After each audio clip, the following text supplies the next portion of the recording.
Hola, bon dia. Avui comencem el primer seminari CRAE UAB que està dedicat a un cicle sobre recerca sènior.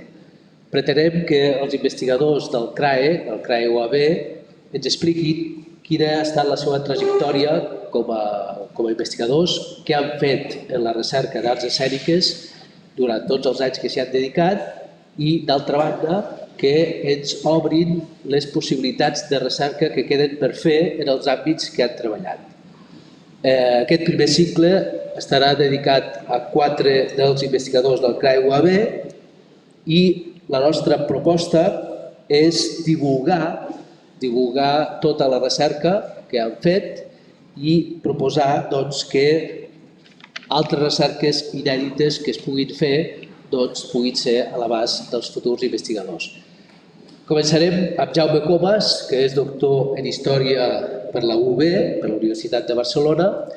És una persona que ha centrat la recerca sobretot en la història del teatre català de la Renaixença fins a les avantguardes i s'ha especialitzat d'una manera particular en les representacions al teatre de començament del segle XX, les discontinuïtats històriques de l'escena barcelonina, els públics, les teories, els gèneres dramàtics i els professionals. Si hem de destacar 2 aportacions de Jaume Comas, voldria destacar sobretot la tesi doctoral que va fer, titulada El teatre català durant el primer terç del segle XX, el teatre professional a Barcelona 1898-1914, dirigida per Andreu Bayayo i que es va presentar a la Universitat de Barcelona el 2016. I recentment ha tingut cura d'un volum dedicat a Ignasi Iglesias, La vigència d'un mite oblidat, que es va publicar l'any passat, el 2022. Comas és membre també del grup d'estudis d'Història de la Cultura i dels Intel·lectuals de la UB i és un investigador una mica singular en el sentit que també ha dedicat la seva vida professional a fer d'actor, d'intèrpret d'espectacles, de representacions teatrals i també de doblatge. I la seva veu l'hem sentida en alguns dels grans actors de cinema o de documentals. També voldria destacar la figura de Comas com a ponent de la secció de teatre de l'Ateneu Barcelonès, que és només una de les aportacions com a activista teatral, perquè és una altra de les facetes que el singularitza. I em sembla que està bé començar amb Jaume Comas perquè no només ha estat investigador en termes acadèmics, sinó també un gran divulgador de la història del teatre. Sense més preàmbuls, passo la paraula a Jaume Comas. Moltes gràcies, Francesc. Avui no sé si hauríem de parlar del John Fosse, potser és la notícia, però no us en puc dir res. Perquè, tot i que s'han fet tres espectacles del John Fosse en català, no ho he seguit i no es podria aportar gran cosa. A veure, el que em proposeu és parlar de mi, inicialment. I parlar d'un mateix és retratar-se. O parlar al confessionari o al psicoanalista, o bé és una manera de promocionar-se. I, de fet, la història de parlar d'un mateix, fer l'autoretrat, no és només cosa dels pintors. I no sempre els pintors és un acte de vanitat, també és una manera d'entrar en la tècnica, és una manera d'evolucionar, és una manera de reflexionar sobre la paleta, és una manera de plantejar-se, una manera d'expressar-se. Jo m'he mogut, com deia el Francesc, a cavall de l'ofici i la reflexió. És a dir, que he intentat sobreviure com a actor, he intentat definir-me com a historiador, si més no, a la darrera etapa. En Josep Maria Carandell, al qual jo assistia a les tertúlies a l'època del boom literari sud-americà, el Josep Maria Carandell, a la mentalitat rigorosa, útil i eficaç de l'especialista, oposava el tarannà dilatant i divers de l'humanista il·luminat contra la capacitat competitiva de l'acadèmic disciplinat defensava la mirada il·lustrada, interdisciplinar i sorpresa del pensador. Jo recordo que li havien encarregat de programar una col·lecció de contes per a adolescents i es queixava que des d'aquell moment, en alguns cercles intel·lectuals, l'enquadressin com a especialista de literatura menor. Ell era tot una altra cosa, és veritat, però ell potser també va actuar d'aquesta manera. Quan en Feliu Formosa va publicar el seu primer poemari, en Josep Maria Garandell em va comentar. Diu, no sabia que fos poeta. A partir d'ara haurem de considerar l'assagista germanòfil com a poeta. Ara és poeta. És a dir, que ja deixava de ser germanista i era poeta. O sigui, ets una cosa o una altra, no pot ser dues, ni tres. En fer-li l'observació a jo, que ell reaccionava com els intel·lectuals que l'havien menystingut, va ser quan va improvisar aquella teoria contra els especialistes, o més ben dit, en defensa de la indefinició de l'intel·lectual. I a més es va deixar anar dolgut contra la petitesa del nostre món cultural. Venia a dir que l'esperit esquifit etiqueta tot el que veu, no tolera l'aventura, la complexitat, la indecisió, el dubte, la polisèmia, els somnis sense marcar, la qual cosa és una forma de censura, és a dir, un atemptat contra la llibertat. En Josep Maria tenia un poder de persuasió innat, no sé si el vau conèixer, però els més joves potser no, que quan s'engrescava, s'aguditzava aquest atribut que tenia, aquesta persuasió. I no sé si et convencia pels arguments, però reconec que a mi em va fascinar. I sense reflexionar-hi he anat tirant fins avui sense decidir-me fidel seguidor d'aquelles paraules balsàmiques contra l'especialització. Potser inconscientment, per no haver-me de confessar en públic, no ho sé. Sigui com sigui, ara he deixat de creure en aquell argumentari del Josep Maria i m'he anat especialitzant contra l'opinió potser en contra de la llibertat, no ho sé, ja m'ho direu. Dic això per fer la primera confessió. La primera confessió és per dir que no soc un especialista, tampoc un tastaolletes, i si en ocasions ho he estat amb el temps, he anat reduint el meu centre d'interès i he anat llastant vel·leïtats i excuses. Pel camí l'estela s'esvaeix. En fi, més supervivència que obra, és a dir, poc recorregut materialitzat. Suposo que com tothom amb l'edat he anat fixant algunes dèries, però pesa més l'activitat efímera. Balanç acadèmic, que és el que interessa potser aquí, poca cosa. Més preguntes que resultats, més incerteses que conclusions. És a dir, que tinc massa preguntes encara. Potser una idea primera és que a cavall de la feina o la professió d'actor i la de reflexionar sobre aquesta feina, sempre he tendit a defensar la feina de l'actor. Fins i tot tinc un projecte de recull de tota mena de literatura i d'anecdotari sobre la defensa de l'actor. Narciso Ibáñez Menta era fill de l'actriu Consuelo Menta i de Narciso Ibáñez Cotanda. Aquest Narciso Ibáñez Menta va ser el pare del Chicho Ibáñez Serrador. Són gent de teatre, perquè aquests avis ja van dedicar-se al teatre, tenien una companyia de varietats.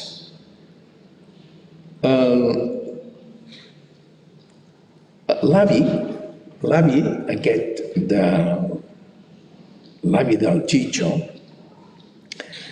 va abandonar la carrera d'enginyer de camins, canals i ports per anar amb la seva dona i muntar aquesta companyia de varietats. El pare del Chicho Ibáñez Serrador, el Narciso Ibáñez Menta, fa un comentari que segurament un psicòleg ens explicaria, que venia del fet que no havia trepitjat mai una universitat i el pare s'inventava una mica, encara que no hagués acabat la carrera, de ser un universitari, de tenir un llast universitari.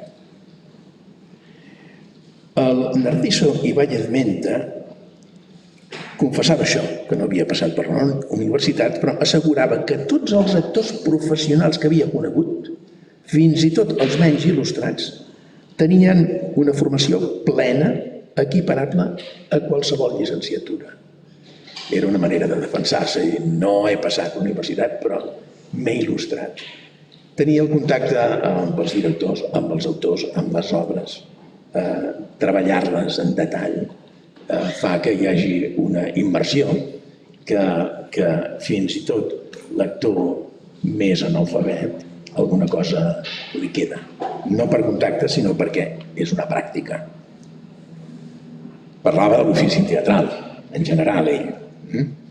I jo matisaria que hi estaria d'acord amb ell si es referís sobretot a l'ofici de l'actor i de l'actriu.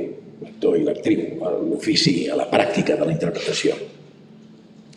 Nosaltres sabem que el pitjor dels actors, el més inepte, el que té menys èxits, o sigui, té més facilitat d'accedir a l'ofici, de fer-se amb l'ofici, que qualsevol altra persona que només treballa amb les idees.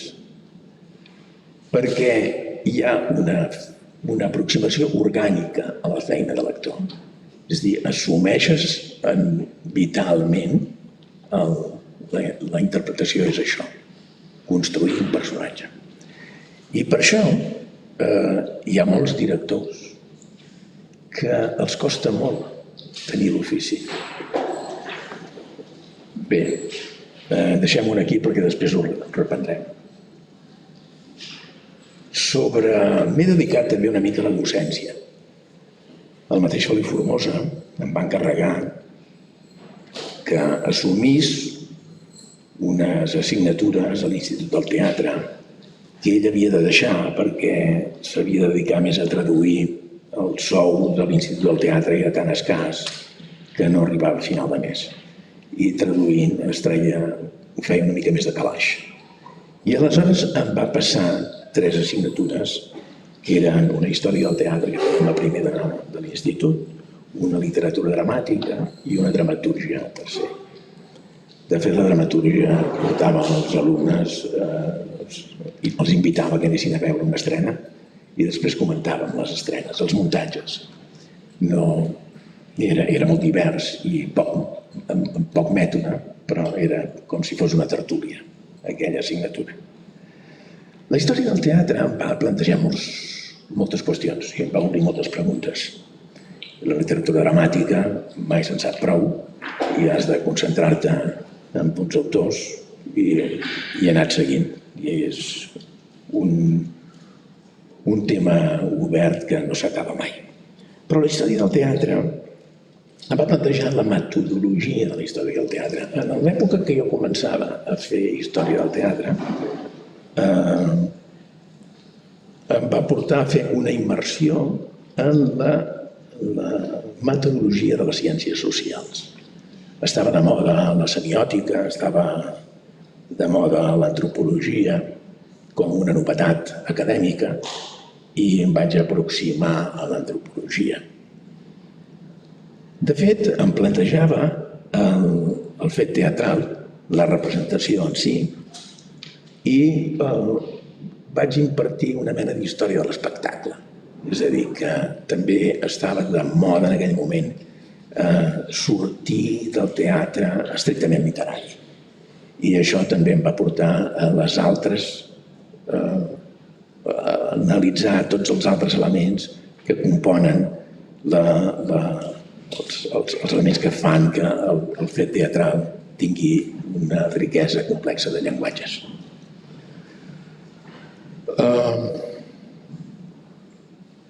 Sobre la dramatúrgia i la història del teatre m'he anat plantejant des de fa 40-50 anys la teoria i la pràctica sobre l'ofici de l'actor, els oficis teatrals, per tant.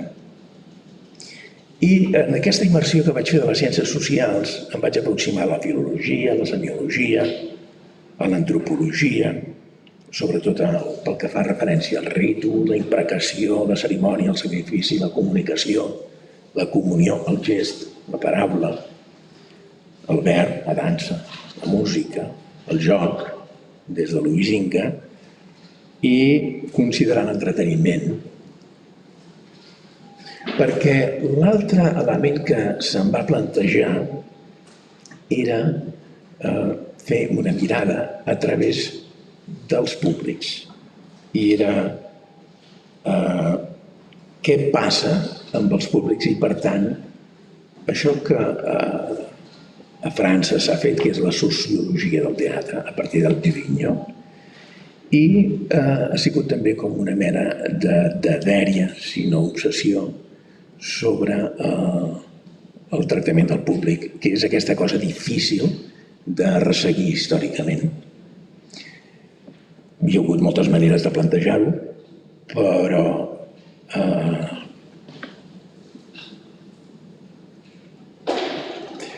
de fet, potser al final entendreu quina ha sigut la meva aproximació. De tota manera, amb això de l'antropologia, em demanava per l'arrel del teatre, pels inicis, pel teatre primitiu. Hi ha moltes introduccions a la història del teatre que fan conjectures sobre el naixement, sobre l'origen, que ve a ser com preguntar-se per l'origen de les llengües. I potser la cosa que em va sorprendre més va ser una de les monografies que van fer uns salesians que van anar al Brasil i van tenir contacte amb una tribu que se'n diuen Bororo. Hi ha uns Bororos africans, però que no tenen res a veure. I aquests Bororo tenien, a la selva amazònica, una manera d'actuar que era que els anys, els morts que s'havien, els morts de l'any, d'aquell any, els feien una cerimònia el dia dels morts, que consistia en que les cendres les barrejaven amb un pot amb les cendres que hi havia de tota la comunitat, de tota la tribu. Amb aquelles cendres en feien unes pastetes amb uns sucs de plàtan i en feien una comunió. Menjaven aquella pols com un marro, no? Que se'l menjaven entre tots. És a dir, però no era canibalisme. Però abans de fer això, un parent o un familiar, un parent o un amic, algú pròxim del mort, feia una actuació davant de tothom, davant de la tribu, que no era ben bé d'imitació, però d'expressar l'ànima, sinó l'ànima que els altres recordessin aquell personatge. I era una dansa, un tic, si era un quec, era molt fàcil. Però no era només això, no era una mimesi estricta, una imitació literal, sinó que podia ser un somni, una dèria, una il·lusió, algun tret que signifiqués el personatge. Per mi allò va ser una descoberta, perquè és l'inici de la construcció del personatge. No m'ho negareu, no? Els Bororo. Però també l'antropologia va explicar, l'antropologia també va explicar que preguntar-se pels orígens dels fenòmens socials i culturals no mena enlloc, no ens porta enlloc. És millor que deixar les conjectures i deixar, és dir, d'inventar-nos. Això és una cosa certa, però fins i tot d'una cosa espectacular com aquesta no donar-li més importància. És a dir, l'essència del fet teatral, com dir-ho,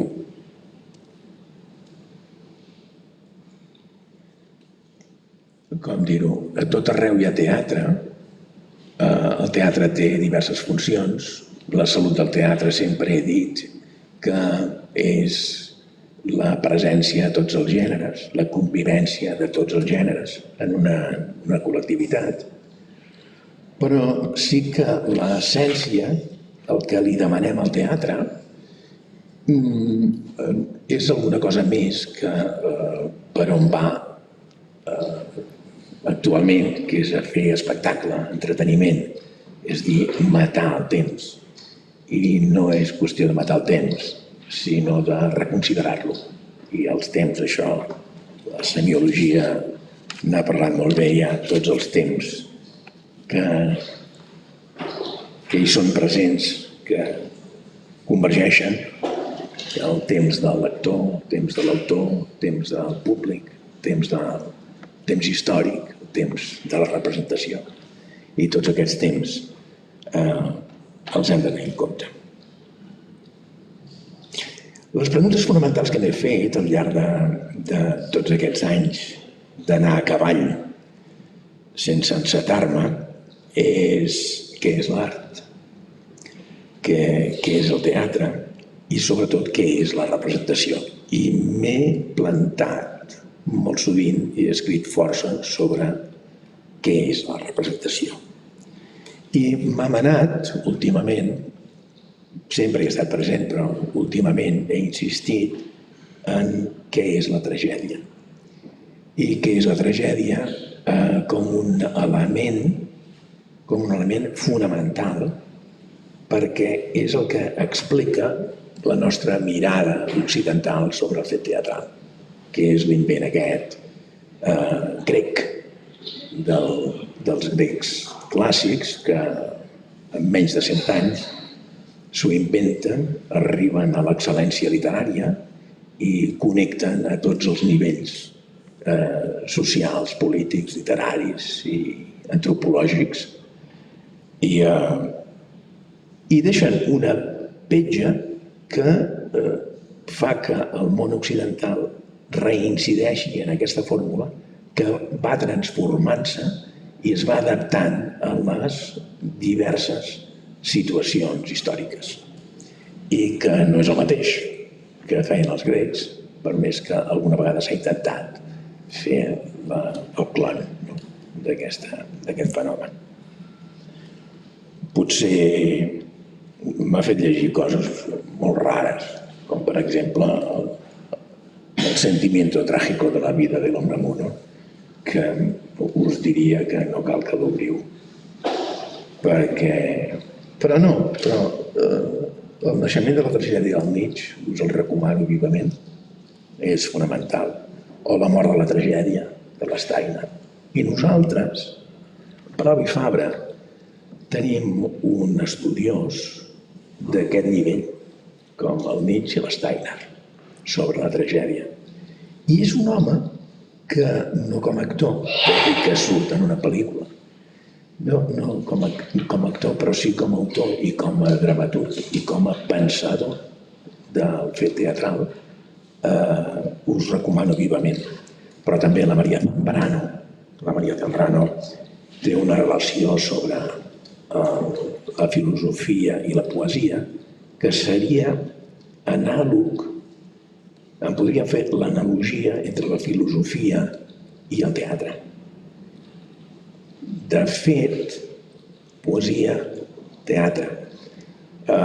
He visitat autors estranys o desconeguts que ara potser redescobreixen una mica, però com el Gabriel Alomà, que és un autor d'una conferència a l'Ateneu, que és el futurisme.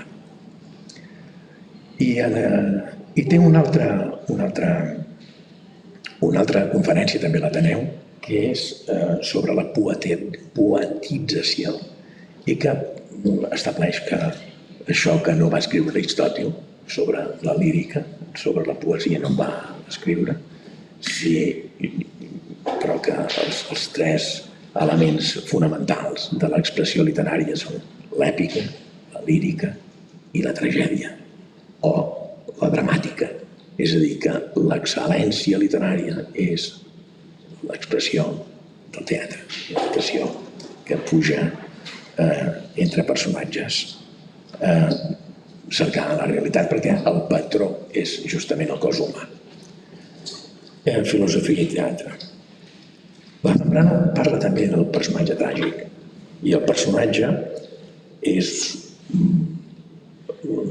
potser hi ha un llibre que us recomano que és sobre la crisi del personatge teatral, i ara amb la postmodernitat i això ha canviat molt, però retornarem a l'essència del que és el personatge. El Gelo d'Orfles parla de les teories de la tragèdia i en fa una dissecció. Una de les coses més curioses sobre la tragèdia, aquestes reduccions que es fan de la lectura d'Aristòtil, és que diu la tragèdia és mimesi i catarsi. I és curiós perquè hi ha moltes teories de la catarsi i jo recomanaria que es llegís directament Aristòtil, que us recomano de fer-ho de tant en tant i de veure-hi que, per exemple, la paraula catarsi a la poètica només apareix una vegada. Una.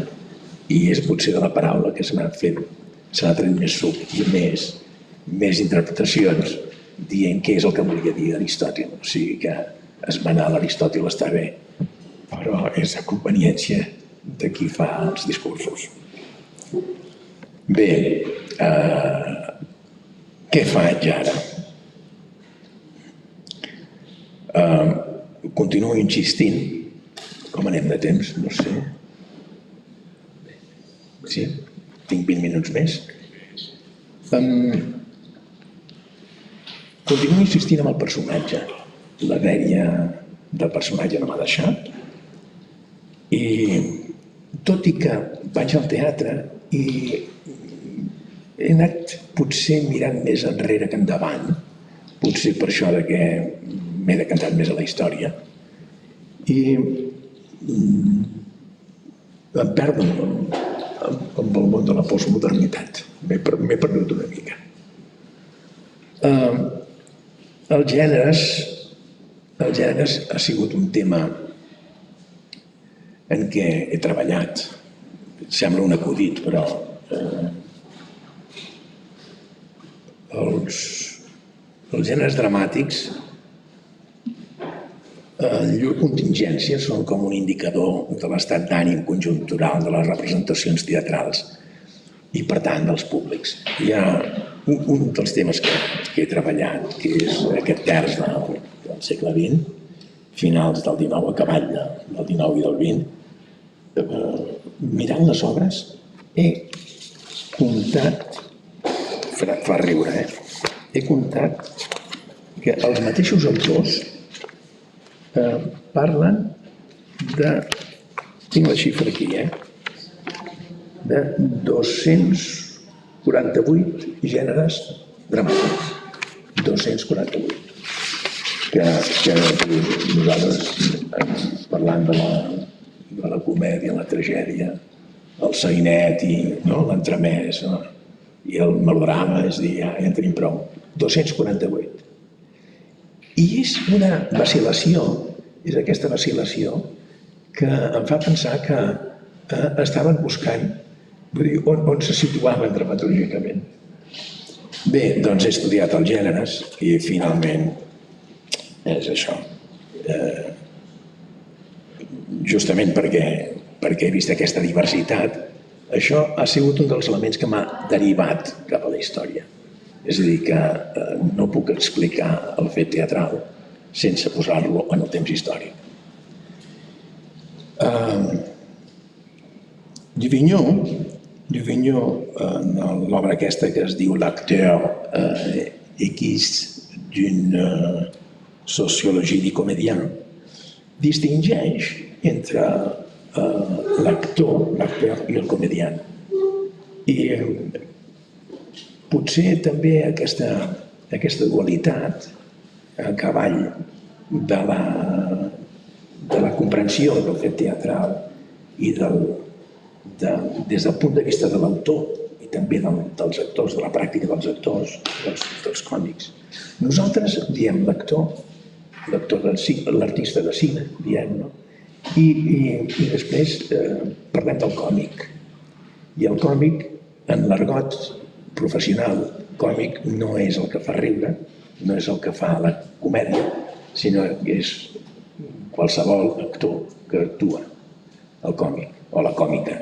El còmic seria el comediant i l'acteur és, tal com ho defineix ell, és aquest actor que fa sempre el mateix tipus d'actuació, que sempre fa el mateix tipus de personatges, és a dir, que és una construcció més externa, i el comediant, el còmic, és aquell que es transforma i fa altres personatges que poden ser molt dissemblants. És a dir, que l'acteur seria, i això passa amb l'artista de cine, també es veu clarament. Però l'artista de cine és una reducció d'aquest món del procés de construcció del personatge que de moment no vull entrar-hi. Però aquesta dualitat entre l'actor i el còmic ho tenim molt clar, fins i tot en l'argot professional, per una qüestió de claredat i per entendre'ns, o sigui, entre la professió, potser ara ja no, però la que jo he conegut, de la que he après dels actors de tota la vida, de qualsevol obra, de qualsevol text, sempre n'hem dit la comèdia. És a dir, no hi havia gènere, era la comèdia. I la comèdia, fos una tragèdia, fos un melodrama, fos un sainet, fos un quadre costumista, era indistint, la comèdia.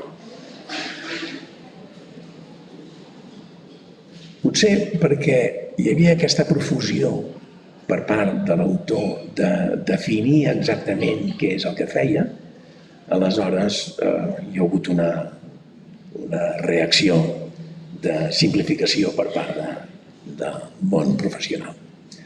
El món professional abans era una família tots coneguts. Hi havia gent potser que no tenia instrucció, però que s'il·lustrava, com he dit, com diria l'Ibáñez Menta, i aleshores era un món una mica marginal. Ara és tot una altra cosa. Aquesta família extensa ja no és una família, ha deixat de ser una família, és un grup, és una fracció social ja, i hi ha molts artistes avant la lettre, és a dir, que molts artistes que ja ho són només d'aproximar-se al món, és a dir, que mai ningú s'hauria considerat un artista, no? Abans de la família, i ara, quan hi ha una projecció social, perquè un té 5 minuts de glòria a la pantalla, doncs ja se sent com una altra cosa, no? Una realitat.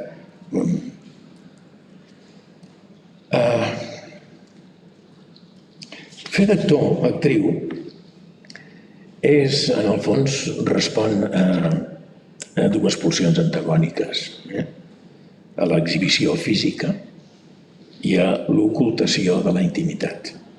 I això és el que definiria aquesta tensió que es definiria entre l'actor i el còmic. I la màscara és un element de definició d'identitat i alhora també és un camuflatge. Ja no parlo de la màscara de la persona, que deien els grecs, que era la persona de la màscara, que era, nosaltres en diem el personatge. Quan l'atenció d'aquests elements són equilibrats, detectem interpretacions harmòniques. I si l'atenció es decanta i és desigual, llavors és desplaent. Però, esclar, això des d'una òptica, i per això jo m'he perdut amb aquest món més present, m'he perdut perquè això és referit a aquesta tradició occidental del teatre que és la mimesia de la realitat. És a dir, que és, amb totes les variants que vulgueu, una representació de la realitat. Per tant, és realisme amb totes les gradacions que vulgueu.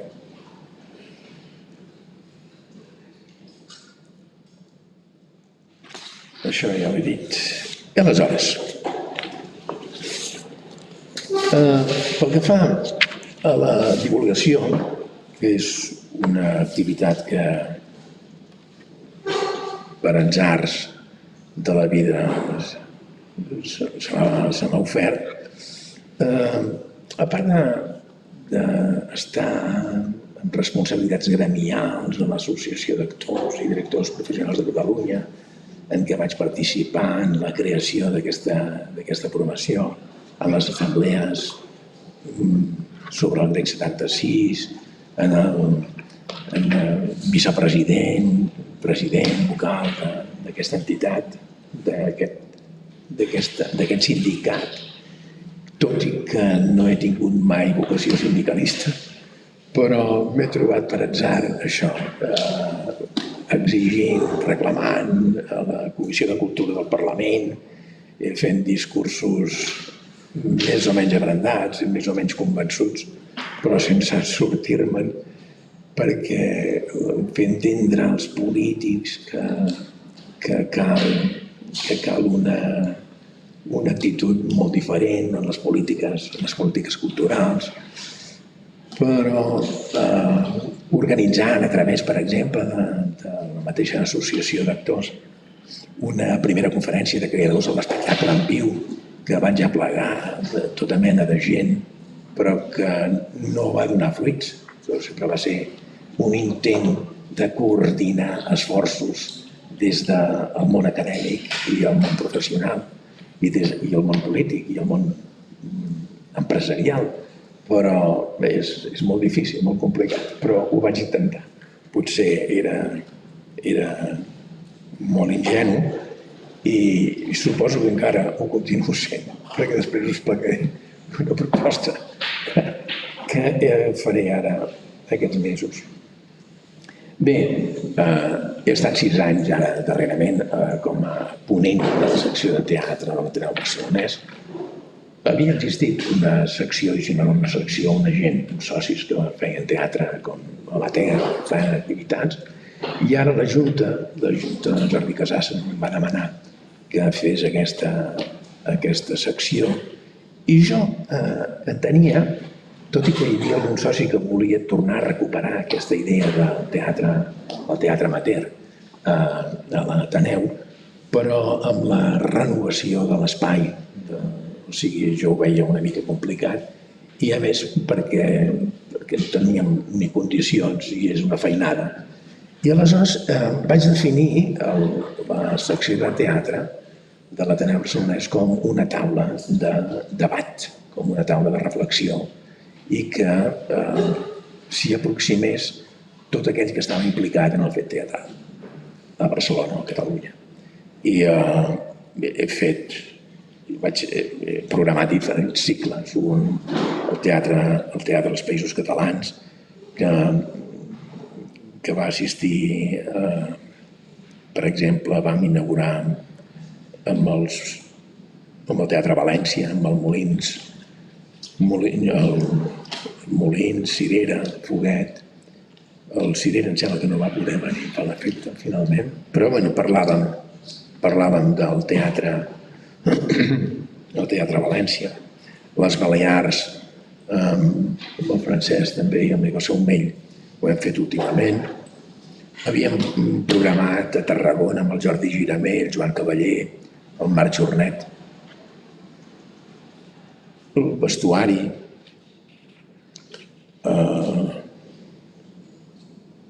un cicle sobre els oficis teatrals. Aquest de Tarragona no es va arribar a fer perquè van venir els condicionants, va coincidir amb la pandèmia, però després altres cicles, com dels oficis teatrals, per exemple, del vestuari amb la Montse Menós. Vaig programar també, que va caure la pandèmia, el teatre a Girona, la temporada alta, amb el Salvador Sunyer i el Martí Pere Ferrer, que portava al teatre amateur de Girona, o altres activitats com, per exemple, altres temes com l'escenògraf, que va venir el Santiago Pericot, la Montse Menós, l'Alfons Flores, el Ramon Ibars, en dues sessions d'aquestes diferents. Sobre la dansa van assistir a l'Ascensió Aguadé i la Lali Aiguadé, la direcció, la interpretació, la dramatúrgia, que va venir el Jordi Coca i el Jordi Malé, dos dramaturg i estudiós, el doctor Jordi Coca i el Jordi Malé també, que és un estudiós d'estudis de Lleida.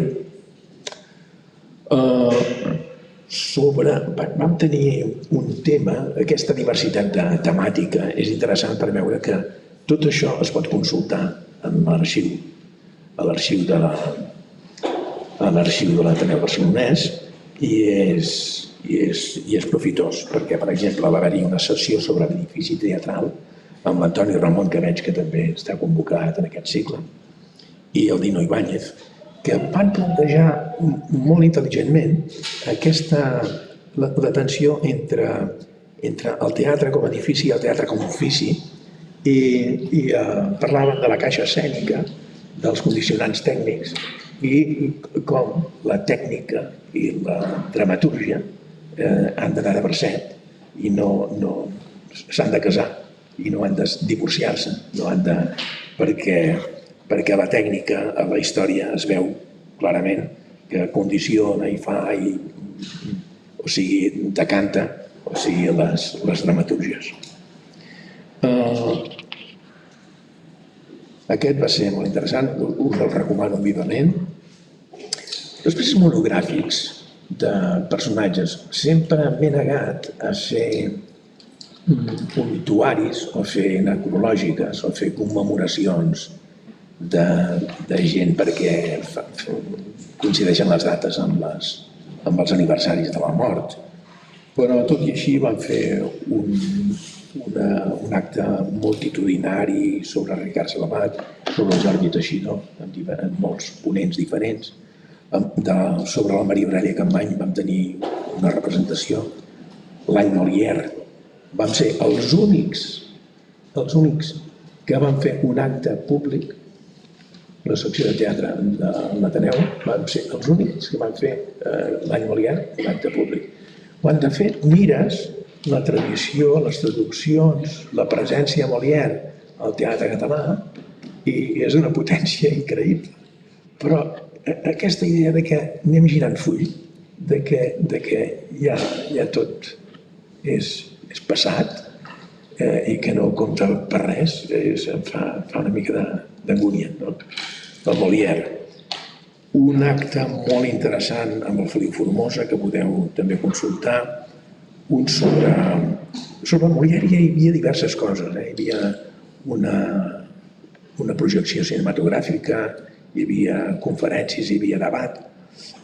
Un acte també amb la Rosa Renom, el Jordi Masó, el Jordi Buixaderes, l'Anna Güell, sobre el Josep Ramon Bach, que és un poeta que m'han encarregat de parlar en la seva obra completa ara sobre el seu teatre, que l'estic preparant.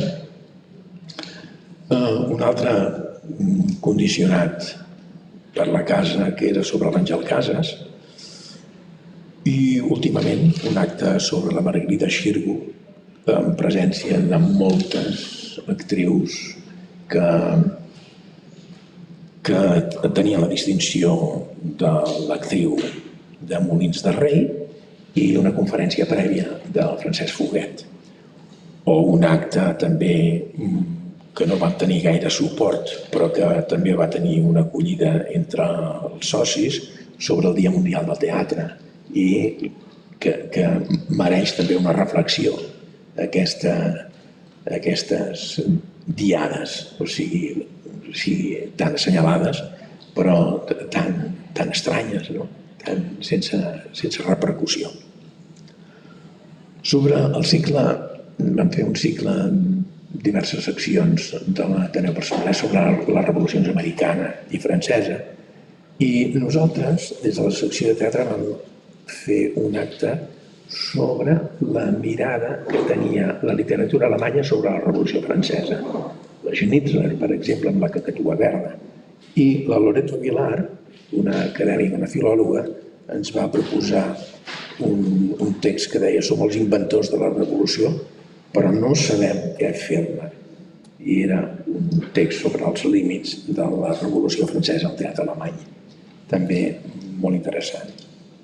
Sobre els teatres, i no vull parlar de l'Observatori de l'Antoni Ramon, però sobre els teatres de Barcelona i l'estat actual dels teatres, vam fer una sessió especial sobre l'Arnau, que va fer un especialista sobre què és l'últim teatre de Barraca, en definia ell. Una altra sessió també que està una mica penjada i sabem aviat què passarà sobre el MAE, el Museu de les Arts Escèniques, que vaig titular La memòria palpable de l'art efímer, que va pronunciar la Navalls, i els espectacles parateatrals a la Barcelona del 18 fins al 1939, que també va ser una conferència bastant interessant. El paral·lel ens va fer Moderns, de l'Eduard Molner, que és l'últim premi, el primer premi Teresa Coniller, i etc. Hem fet altres activitats a la secció del teatre, al Teatre de l'Ateneu, amb representacions d'aquestes que són les únicament possibles, o monòlegs o diàlegs teatrals. Sobre l'obra.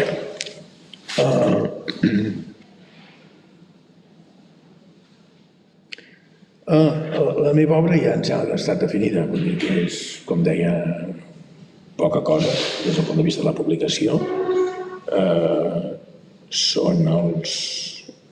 L'àmbit d'interès són els intèrprets, els actors i les actrius, els oficis teatrals, els públics i les representacions a Barcelona de finals del XIX al començament, al terç, fins l'any 60, diguéssim. Un tema monogràfic que va ser el meu DEA, que seria com la llicenciatura, no sé què seria l'equivalent ara, que em sembla que ha desaparegut el DEA. El màster, doncs, seria sobre el Sindicat d'Autors Dramàtics Catalans, que em vaig permetre de corregir a Francesc Coret, que em sembla que era l'únic que hi havia treballat, així amb una mica de fondo. Vaig treballar amb la seva documentació base, però també amb altres elements. Vaig descobrir, per exemple, d'aquestes coses de la recerca, que encara em queda vaig seguir la pista d'unes caixes que havien fet el secretari del Sindicat d'Autors Dramàtics Catalans, era el Manuel Folch i Torres, que era el germà gran de la saga, que aquest era l'únic que tenia carrera universitària, i que era escriptor, i era el secretari del sindicat. El sindicat hi havia la Peders Mestres, l'Ignasi Iglesias, el Rossinyol, i eren tots, l'Adrià Gual, i es reunien a l'Ateneu. I com que es reunien a l'Ateneu tenia l'esperança que trobaríem les actes d'aquest sindicat allà a l'Ateneu, però no s'han trobat. És a dir, estaven acollits, perquè si no tots, alguns eren socis de l'Ateneu i per això els acollien perquè fessin la reunió allà. Vaig saber que un net d'aquest Manuel Folch i Torres, que es veu que no hi ha una bona relació, vull dir, amb la resta de la família, amb la Fundació Folch i Torres, etc., havia perdut, havia descuidat o s'havia polit unes caixes del pare, de l'avi. I jo sospito que o era allà i, per tant, ja és millor que me n'oblidi, o potser entre el munt de papers que hi ha encara per digitalitzar a l'Ateneu encara sortiran aquestes actes. De tota manera, en la revista El Teatre Català del Francesc Coret surt gairebé tota la informació, però hi havia algun detall d'alguna discussió, alguna crítica, algun moment de rebentaires i defensaires que m'hauria agradat remenar per simple morbositat i també per ampliar una mica la informació. És a dir, que de vegades aquestes coses passen, oi? I el sindicat d'autors dramàtics catalans, l'Ignasi Iglesias, la vigència d'un mite oblidat, he treballat, per tant, l'obra de l'Iglesias, i també hi ha entre el malson i l'oblit una obra conjunta que jo hi faig una aportació sobre el teatre, perquè era sobre diversos temes, que era la prohibició de compartir en català el relat imaginari que anava del teatre fins als anys 60, és a dir, abans de la primera apertura de les bases americanes i, per tant, de la represa del Segarra en el teatre. A la tesi hi ha una cosa que ha quedat penjada i és perquè la mirada que tenia sobretot enfocada era sobre la representació. I no hi ha res més que cartografiar, que relatar, que arxivar, que catalogar tot el que són les representacions, que és el més difícil. Xavier Fàbregas, quan parla d'accedir als públics, diu que hauríem de recuperar els llibres de comptabilitat dels teatres, perquè és una manera indirecta de saber quines són els efectes comercials i, per tant, sabríem quins són els públics. De fet, els públics, jo tenia la mosca al nas perquè hi ha unes descripcions tan reduccionistes i tan caricaturesques del que són els públics, perquè és tan llaminer posar un adjectiu a un públic abrandat o cridaner o barroer, és a dir, que és una manera de definir-lo poc i diuen, en aquell teatre ja aquest públic és així. I, esclar, el públic és així en aquell teatre vol dir que totes les representacions han estat així. És a dir, pel fet que hi hagués un pataleig, que hi hagués una esbroncada, que hi hagués una xiulada en una determinada representació, no vol dir que tot el públic fos sempre així en aquell teatre. I, per tant, jo penso que hauríem de baixar en el detall i veure que no hi ha un públic respectable, aquesta cosa del públic en majúscules, sinó que hi ha els públics i cada teatre té els seus públics, i cada gènere té els seus públics, i cada obra té els seus públics, i cada representació té els seus públics. I per això jo volia acotar amb la idea de representació. I se'm va acudir que una manera era fer una informació a partir de tota la documentació hemerogràfica que pogués i dissenyat juntament amb un informàtic, una informàtica, en aquest cas, una aplicació que és recollir una base de dades, fer una base de dades que me'n dic GESteatre, que l'opció final serà posar-la en mans de l'acadèmia. És a dir, perquè són les obres teatrals, les versions i els muntatges, les representacions i les crítiques, i a partir d'aquí, a cada un d'aquests àmbits, hi ha tot un desplegament, un formulari de tots els ítems que defineixen cada element i tots aquestes 4 aplicacions mares estan interconnectades. És a dir, que podríem saber en detall, la idea és en detall tenir el buidatge de tots els elements que intervenen en una representació, des del títol original, des de l'obra, des del director, des de la companyia, des del personatge i l'actor, els canvis que hi ha entre personatge i actor en representacions diferents. I això és un tema que encara tinc obert i que vaig fent a poc, però que hauria de ser una cosa compartida i que hi ha d'haver-hi més mans i fins i tot està previst qui intervé en la inclusió de cadascun de la informació, de cada ítem que s'imposa.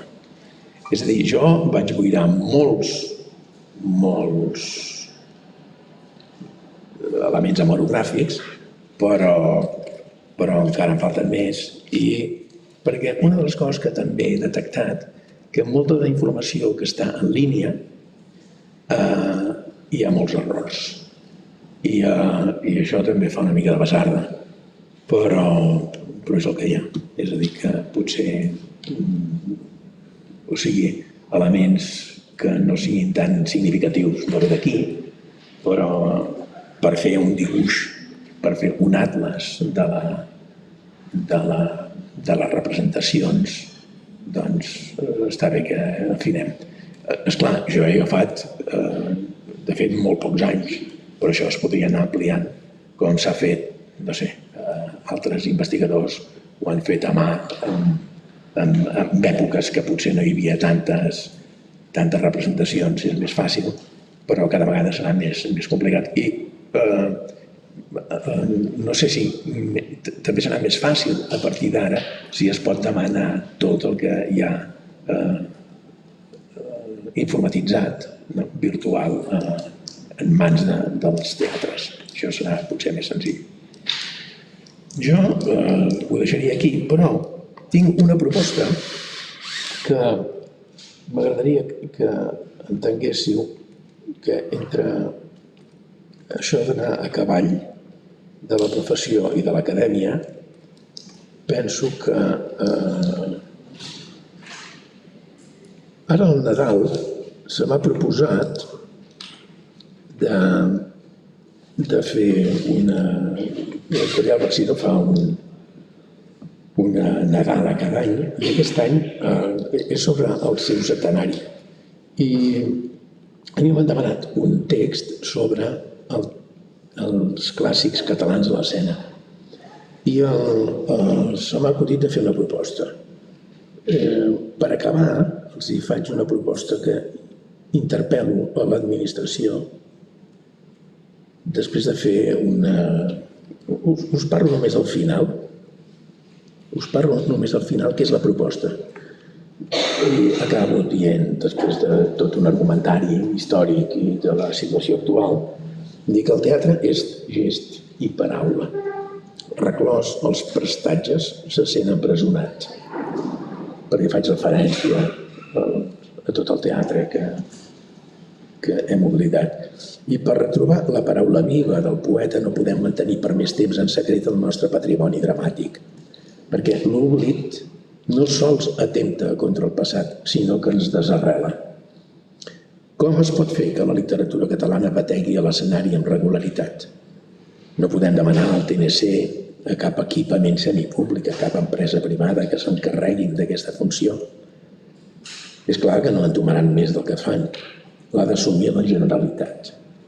I en sintonia amb l'experiència d'altres tradicions teatrals fortes, cal crear una companyia estable de teatre català. Teatre català és el que en diversos moments apareix per Coromines, el Duran i Ventosa, pel mateix Ignasi Iglesias, el mateix Guimarà, parlen sempre, insistint, teatre català, i es refereixen al teatre català com el teatre en català d'aquí.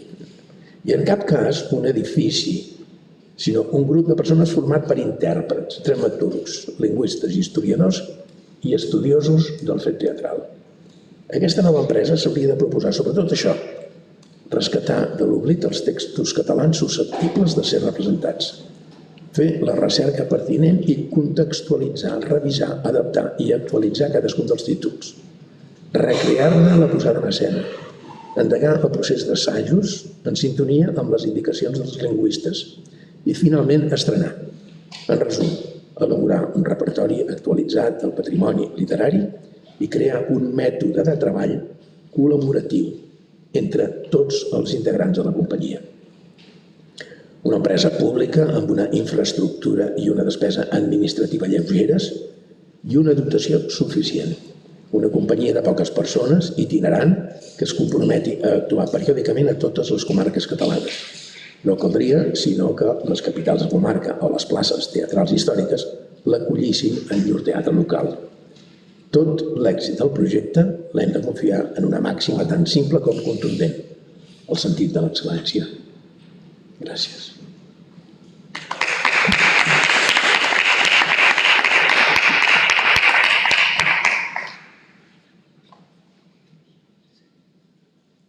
Bé, ara és el moment que podem fer un parell o tres de preguntes, perquè si no el temps ens allarga. Francesc Cortés, em sembla que tenies una pregunta per fer. Gràcies, que ha estat molt suggerent. Jo, m'anaven venint moltes i pensava que ell té... va apuntant i m'ho vaig apuntant amb un altre temps. Però és que l'última intervenció, home, ja m'ha fet pensar, mira, ja m'estan posant ja. Ja en parlarem en una altra reunió. A veure, jo com que també, vaja, de tant en tant es pigolejo en el tema del teatre líric català.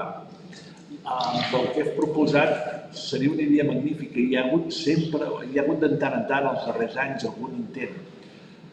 Però el que a mi em preocupa és una cosa una miqueta més global i que no sé si com hauríem de trobar el desllorigador.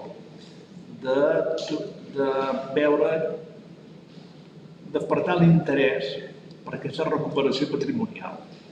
És a dir, és cert que aquest patrimoni que hauríem de fer, jo entenc que amb aquesta companyia que has proposat, no sé, ens hi podríem apuntar al carro, ja que veig que s'ha començat a empènyer.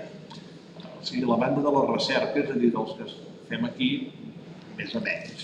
Bueno, no sé, diguem una miqueta de modèstia anem fent.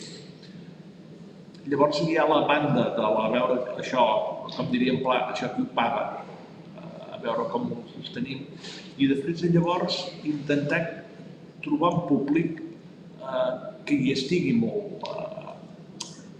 interessant.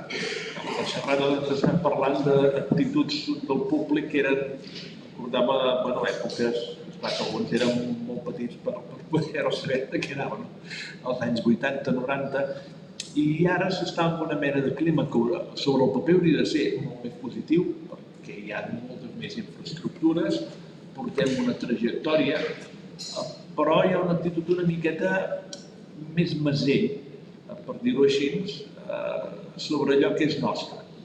Sí. I, esclar, i llavors tirant 100 anys endarrere, hi ha moltes qüestions que es repeteixen, que sembla que no ens hagi mogut, com si estiguéssim en una mena d'aquell dia que es va repetir constantment, però esclar, no del tot, perquè possiblement amb el teatre català, malgrat que la revista del teatre català sempre deia que estava en una crisi constant i si el teatre que estava, doncs el líric encara era pitjor, perquè era més car i tenia molta competència per Sarsueles i vodevils i paral·lels, però que també és interessant. I clar, el que a mi em preocupa seria com ho engeguem i sobretot quina mena d'espurna podrien treure perquè això s'inflamés ràpidament en el bon sentit. No sé si ho hauries pensat i si tens una solució, doncs, bueno, mira, muntem la companyia. Ja que hi som, molt pocs manobres, però ja trobarien gent a fer-ho. Jo penso que hi ha professionals que s'hi apuntarien. És a dir, que hi ha molta precarietat entre actors més joves que jo, fins i tot. Jo perquè ja estic a la segona joventut. Però hi ha actors joves que encara han de bregar per trobar un bolo perquè fan una coseta i que no tenen feina regular. I el secret del teatre és que l'actor tingui una feina regular, que és l'exercici d'estar amb el públic. Hi ha aquesta cosa que s'apuntaria en el carro. I per això dic, sense grans despeses, és a dir, que si hi hagués la possibilitat de treballar regularment, hi hauria més gent que s'hi apuntaria. És com aquest exercici, aquesta aventura inicial al teatre lliure, la cooperativa. Cobraven misèria. Jo vaig ser el primer i el segon any i era justet, vull dir, era molt vocacional tot, molt vocacional, però es va tirar endavant i això hauria de ser el mateix. I des del món de la política sempre ha primat la infraestructura. I la infraestructura, hi ha part de la infraestructura que ja la tenim, per això dic que ens acullin en els teatres locals i on es pugui fer. L'important és la representació. No és... El que ha de perdurar és la idea de la companyia, és l'experiència de la companyia, és com el fet de pensar en l'ensenyament o l'ensenyament català, no? Són els professors, és el passat, és el record dels deixebles, és el gran professorat. No són els edificis. No són els edificis. I aquí seria exactament el mateix. Parlo en l'article, ja ho veureu, d'aquesta cosa del gran equipament. Però és com si el Teatre Nacional fos un gran equipament, una gran infraestructura. I el Teatre Nacional ha de ser el patrimoni, no el gran edifici. I després hi ha l'altra cosa que per engegar-ho, o sigui, el que ens pot donar molt suport és la gent que hi pot creure. I és, potser a Barcelona és una mica més difícil, però en pobles, ciutats, a tot el territori d'àmbit català, o sigui, podem anar creant els amics del teatre català. D'anar creant aquesta, com els amics de la música, doncs els amics de l'òpera, els amics del teatre català. I els amics del teatre català hauria de ser, a la llarga, una associació d'espectadors particulada que tingui veu pròpia, diversa, pròpia, però que pensi, que proposi, que estigui amatent, que hi sigui, I és aquesta companyia amb els especialistes, amb els lingüistes, i que tothom faci la feina, o sigui, ben feta. Molt bé. Jo també volia fer una pregunta, que és la següent. Com a actor i com a investigador, una de les teves prioritats ha estat com en el passat s'ha estudiat els intèrprets. Creus que realment els intèrprets han estat matèria d'investigació en les arts escèniques catalanes? Això és la primera pregunta. I la segona és, en quines línies s'hauria d'avançar per que els intèrprets fossin més presents en aquestes investigacions? Sí, jo no, és una cosa que no us he comentat, però estic elaborant uns retrats a la ploma, que diria el pla, no?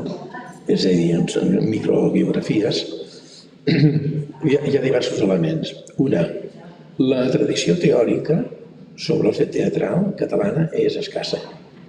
Quan el Melendres va fer la seva obra sobre la teoria teatral, li vaig dir, per què no es posava el català?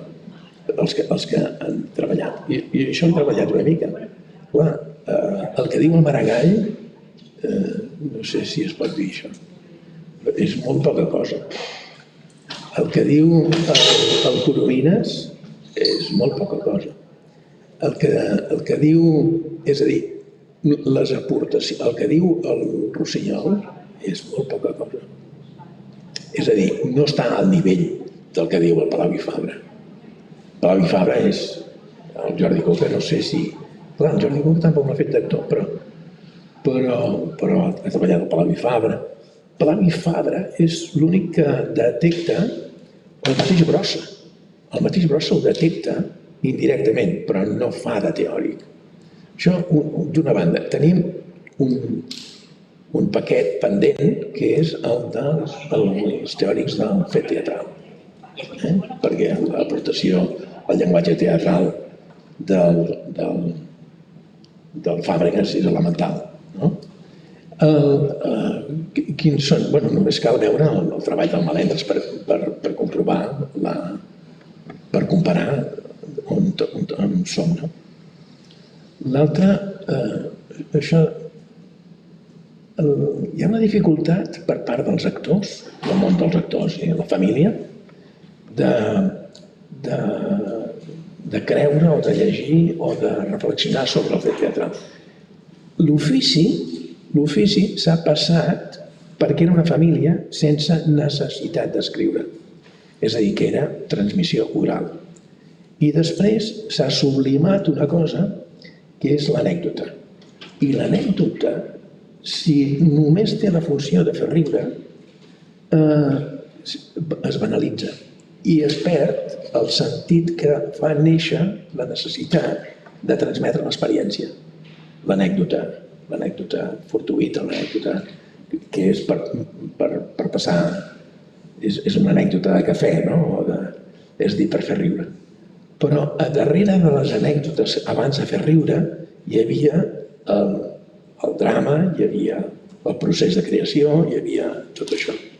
En un món no il·lustrat, o que no tenia les armes per explicar-se. Ara això ha canviat, perquè hi ha molta gent que escriu que també fa teatre, no? Però el procés del que és de la família. Una altra cosa, potser la gent que aquesta setmana que ve, no, el mes que ve farem una penúltima conferència a la secció del teatre, a la secció de teatre d'Ateneu Barcelonès, que és sobre aquest pas del teatre independent a la professionalització. I ens explicarà alguna cosa. Si no ens explica alguna cosa, ens farem preguntes sobre això. Hi haurà segurament el Jordi Font dels comediants, hi haurà l'Araceli Bruc, hi haurà el Frederic Roda, i jo he fet un llibre sobre l'U.D.Q, que era una d'aquestes formacions independents. Però això és... Jo suposo que tindrem alguna pregunta més. No sé si t'he contestat perquè m'he perdut amb les preguntes que feies. Sí, quines línies s'haurien d'avançar? Perquè estic pensant que probablement és necessari que hi hagi moltes més monografies dedicades a actors, actrius del passat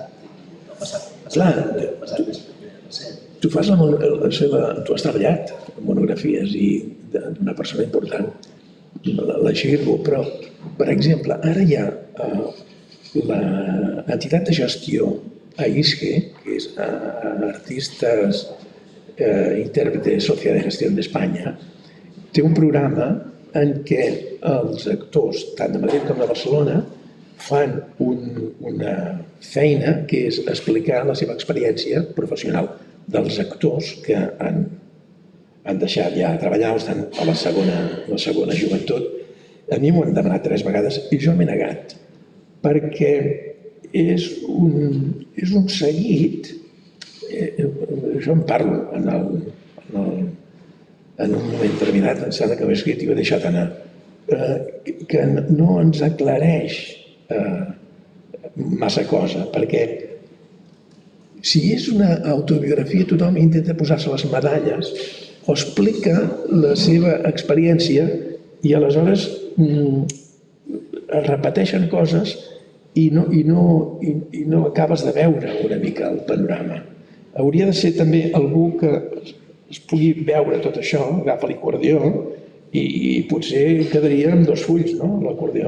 És a dir, que no sé si és el camí aquest. Jo penso més en l'entrevista. Vaig fer una entrevista molt llarga, que ha de ser una biografia també extensa, d'un actor conegut, una mica estrany, però que explica moltes coses, perquè amb ell feia molts anys volien fer un recull de les anècdotes. I jo volia agafar l'anecdotari com la paramiologia de l'actor, no el divertiment o l'explicació per riure de l'ofici, sinó per entendre què és el procés de creació i l'experiència vital, social, sociològica, etc.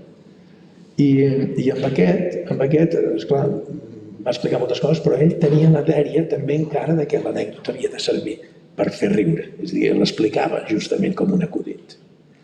I el tractament de l'anècdota. Hi ha diversos llibres sobre anècdotes teatrals que a mi em fan molta pena. Molt bé, ho deixem aquí, si us sembla bé, i us convidem a estar amatents a la resta del cicle. Moltes gràcies, Jaume Comas, ens has il·lustrat en aquest món bastant desconegut de la interpretació dels actors i després de totes les facetes que has treballat durant aquests anys. Moltes gràcies i continuem comptant amb tu des del Centre de Recerca d'Arts Escèniques de la UAB. Moltes gràcies. Gràcies.